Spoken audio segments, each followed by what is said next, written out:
Welcome to Litigation and Capital. Hello and welcome back to Litigation and Capital with Steven Mirsky. Steve is the founder of Mirsky Corporate Advisors, and in each episode, he breaks down high-stakes legal issues affecting companies like yours, earning 10 to 100 million a year. So you can turn complexity into leverage and protect what you've worked hard to build. I'm Lisa Mosbey, and today we're looking at what happens when a deal closes and then everything starts to fall apart. Welcome, Steve. Thank you so much for joining me today. Thank you, Lisa. Steve, a deal closes and within a few months it starts to break down. What causes this in many of the situations that you've seen? I think there's two categories that I would lump them in. Category one would be identity and personality issues. Category two would be financial concerns. And I think category one is actually more often than not the driver of these things.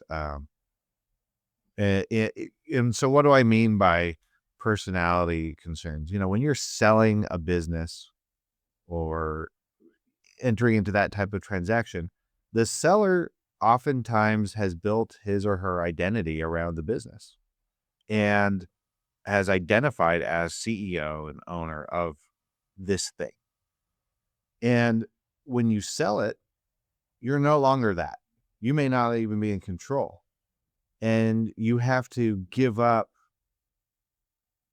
in exchange for money, you have to give up that control that you once had over that organization. And so it leads to a lot of questions of like, well, who am I? What do I do from here? And then it turns into, well, I don't like what these guys are doing with what I did, right? And so then you start getting into resentment. And that's where I see disputes start to kind of percolate and then mature into something different. On the second bucket of the financial component,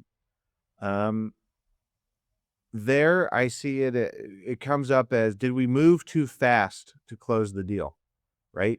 Oftentimes when you're doing an M&A transaction, there's high pressure to close. We need to close by end of the quarter. We need to close by end of some sort of, self-imposed filing deadline. And so then you rush through it. So did the parties do their due diligence? Did they catch something or miss something that later became a big issue? Did you just, and I've seen this too, do a boilerplate sort of, legal Zoom transaction where you didn't really protect yourself or come up with a lot of like scenarios that could happen. And so the contract's silent. That's where things tend to arise. And then you have the outliers, which is just outright fraud.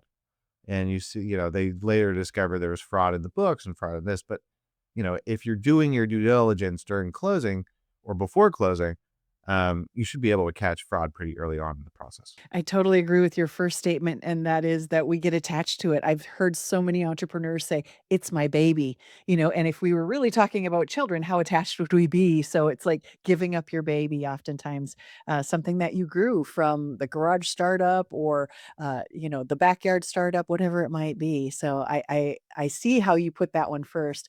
Can you walk us through a deal where things looked solid at the closing, and then something surfaced that changed everything? Do you have any examples in mind? I've got one that just comes to mind, that it was a sale of trucking businesses, commercial trucking. And there's an issue regarding net working capital. And I remember during the negotiations, I was saying, guys, this is really tight turnaround times for, coming up with the numbers, making sure that the books come to what, all these little things. And I was like, I am very concerned that someone's going to blow a deadline and then we're going to be in a debate. No, don't worry about it. We're going to move forward. Okay. Sure enough, blew the deadline. People got upset.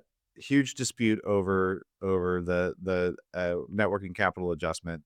And we were able to resolve it out. But that is one that comes to mind just immediately as everyone was happy to be done, and then things got a little rocky. I think another deal, as I'm talking, another deal that comes to mind is, without getting into the specifics of what they did, There was a Ooh. dispute over a Mhm. second earnout, second earnout. So there was a two-phase closing to this transaction. Closing one occurred at time A, closing two occurred years later. The party, let's say it was like 5 years later, the parties agreed to a formula at, at closing. But the stakeholders who were involved in that formula were no longer at the company at the time of the second closing. So no one knew what the heck it meant. So then there was a dispute over the amount of money that was going to be paid out on the second earnout because no one knew how to calculate it, and reasonable people could disagree. And so that was another transaction that comes to mind. My thought on that is, how often does a problem come from something that was technically disclosed but not fully understood? Very similar to your last example. I'd say it's fairly common. It's more often though the undisclosed issues. It's when we think about a deal falling apart, it's the hidden items that are going to be damning. Um, because there's oftentimes uh, indemnities and other mechanisms to protect the buyer or the seller for contingencies that arrive after closing, right? But it's those undisclosed items that turn it into Yeah. something to be litigated over, because you make representations throughout the closing documents as to, the condition of the business or the condition of the finances, whatever it is. And so if you make those representations and then we find something happens after the fact, all right, well, now it's game on. We've got a breach of representation. Can you speak to some of the assumptions about the business or the numbers that tend to cause a deal to fall apart after closing? I think there's kind of a little bit of a game that's played, in my opinion, when it comes to investment bankers. And when you're, marketing the deal, marketing a business to be sold, where the numbers are going to look better on paper. You're going to have some sort of forecast, some sort of adjustment, whatever it is at the very beginning to make this business look attractive to potential buyers. And they're going to, for better or worse, through the LOI phase or later on down the road, these are going to be assumptions that are going to be baked into like that baseline assumption, right? The final closing price may go up or may go down, but you're going to be around where you thought you were going to be at the very onset of the deal. And what can often happen is that those assumptions are pretty rosy. Whether it's about the trajectory of growth or the demand in the market or supply chain stability, what happens at post closing is really outside of your control, right? And so those uh, uh, assumptions that went into the pricing at the very beginning, you know, are subject to whatever the reality of today is, and you never know what's going to happen, right? Just in the last 5 years, we've had uh, we've had a pandemic, we've had a supply chain crisis, and we have an outbreak of a war. None of these things were really like planned, right? But you have to adjust. And so those are the types of things that I guess the number one is that business is going to perform as it has been moving forward, even though there could be macroeconomic or just business risks that come up post closing. The other thing I think about is deal structures. Almost every deal has something unique about it. They're not all the same. I get that. But where do deal structures themselves create problems once the deal is already done? You know, I think, well, a lot of the structure is driven by tax. And so it depends on what the objective is, right? If you're just trying to get your money and running, that's one thing.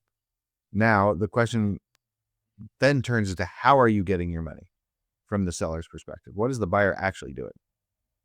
And that's where I think you get into a multitude of ways. Like, who is the buyer?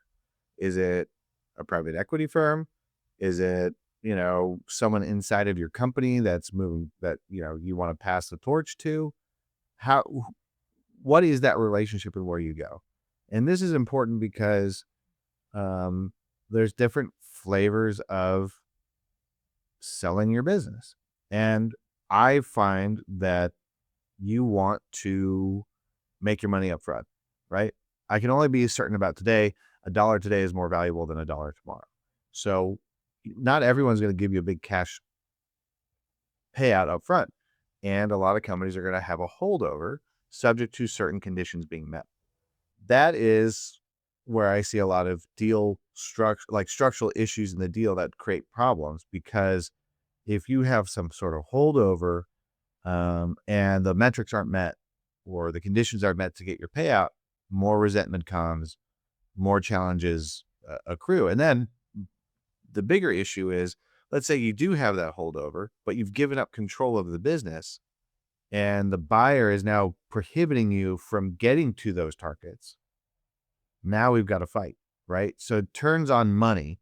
And the question is, how do we structure something so it's fair to both parties, and also making sure that we have reasonable outlooks to the future so that the goals are attainable, not merely just set out of reach. And I know the preference is usually to avoid litigation, but once issues start to show up, what determines whether the parties fix it quietly or it turns into a dispute or litigation? It depends on the tenor of the parties and the relationship. Um, most business guys, I'd Mhm. say, are just going to look to like, what do we need to do to make this go away, right? We're going to cut a deal. Let's cut a deal. Now, if one of those parties is intractable or there's actual bad faith or some other external factor is driving whatever the current dispute is, that's when I see things move forward into, all right, now we got to trigger some provisions and enforce the contract. I also tend to see, and this is just my experience, that we're not in a stock purchase agreement or asset purchase agreement that has fallen apart. The parties aren't quick to go into court, right? We're going to look at whatever the dispute resolution mechanisms are in the contract. We're going to go through those procedures. And if that doesn't work, then we're going to move forward on this next side. And part of that's because you paid lawyers to kind of build those mechanisms and, you know, prevent this from spilling over into court. But the other side of it too is from the perspective of a seller, you're kind of just done. You're like, I don't want to deal with this crap anymore. I just want to move on. I want my money. I want to go do what I wanted to do. And, that's what I want. So I'd say that those are the three kind of factors that play into that. And I think another issue would be, um, uh, the remaining officers. So if you're the main stakeholder and you leave the company, and you have a cadre of vice presidents or other officers that you've relied on, if they start leaving the company, um, then that's a big issue for buyer, right? They've lost the institutional knowledge, they've lost these other things. There's not a lot that the buyer can do, and so then the fight starts being like, how do the seller get dragged into the business? What caused these people to leave? So there's a lot of disputes that come around based on, like I said earlier, personality and just personality clashes. When I ask this, what comes to mind? What actions shift leverage quickly from one side to the other? If you don't have the money, you're going to need to do something about it. If you have the money, then they got to do something about it. I'd say money is the number one decider of leverage. And then let's look back, looking back at deals that collapsed. What was missed that should have been caught before the signing? No one wants to spend money on due diligence, and I'm not saying you spend a lot of time going through records, um, but you need to perform your audits, and especially you need to look at your employment audits. A lot of folks say, "Oh, well, we'll just build an indemnification around things, and if something happens, whatever, we'll be indemnified." You still got to deal with the problem. So I'd rather tackle it on the front end, clean it up. Um, and so categorizing them, it would be employment issues. It would be the financial reporting and accounting. You know, are your financials audit worthy? No. Okay. Is that disclosed? But going through and seeing how people are moving the money around is really important. Um, what else? And again, personality. Can you work with the other side? If you can't, don't do the deal, regardless of how much money they're paying you. Steve, if a CEO wants to avoid this 6 months after closing, where should they be pushing harder during the deal process? I would say that the CEO that wants to avoid conflict needs to start thinking about selling his or her business 3 to 5 years before he or she sells the business. The idea would be meet with professionals, conduct all the audits now, right? Get the skeletons out of the closet. Don't wait for someone else to find them. You know where the skeletons are. Go in, fix those problems, create a good track record of growth, and then put yourself out to market. Because when someone's doing due diligence, you've got everything ready to go. Boom. That's just going to drive value for yourself. It's going to make the transaction go more smoothly, and you've got nothing to hide, and the other side doesn't have anything to blame you for it. So I'd say, really look at your business, look at your time horizon, meet with professionals, and then determine your exit strategy. And that will make the deal process really streamlined and will give you momentum throughout. I like that timeline approach. One of the things that pieces of advice that I was given is always be focused on your exit strategy. How is this going to play into my exit strategy? Everything that you do, all those steps move you in that direction and try to keep me on track. Would you agree with that or not so much? I would. And I'd also say give yourself periodic valuations throughout, even if you're not selling. Just how much is my business worth? Why? Because a lot of deals fall apart before they go through the process because seller thinks his or her business is worth, 3x, but the business is only worth X. And you need to ground yourself in reality. I'd rather know that up front before I do anything, before I hit things, before I go to market. Thank you so much for this conversation. It was enlightening, and I appreciate your expertise. Thank you, Lisa. That's it for today's episode of Litigation and Capital with Steven Mirsky. If you're navigating a high stakes deal or facing a dispute that's already in motion, understanding how these situations unfold can make all the difference. To learn more about Steve and his work with companies operating in complex legal and financial environments, visit MirskyCorporateAdvisors.com. And if you found this episode helpful, don't forget to subscribe, share, and leave us a review. We'll see you next time. Thanks for watching. Be sure to hit that like and subscribe button and leave us a review in the comments.